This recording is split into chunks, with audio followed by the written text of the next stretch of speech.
دوسری جگہ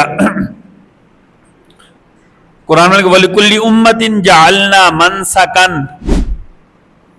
وَلِكُلِّ أُمَّةٍ جَعَلْنَا مَنْسَكًا لِيَذْكُرُوا اسْمَ اللَّهِ عَلَى مَا رَزَقَهُم مِّن بَهِيمَةِ الْأَنْعَامِ. اللہ تعالیٰ نے کہا ہم نے ہر امت کے لیے قربانی کرنا مقرر کر دیا ہے. ہم نے ہر امت کے لیے قربانی کرنا کیا کر دیا، یعنی جتنی امتیں آئی ہیں، جتنے نبی ہیں، ان کی امتوں نے کیا کیا؟ قربانی کی ہے. ٹھیک ہے نا. لِيَذْكُرُوا اسْمَ اللَّهِ، تاکہ قربانی کے جانور کو ذبح کرتے ہوئے کس کا نام لیں؟ بولے کس کا نام لینا ہے؟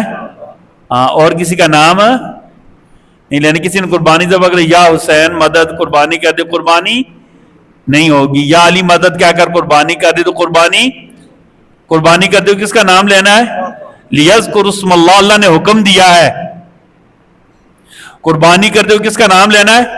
اللہ کا. بسم اللہ اللہ اکبر، بسم اللہ الرحمن الرحیم، لا الہ الا اللہ اللہ اکبر.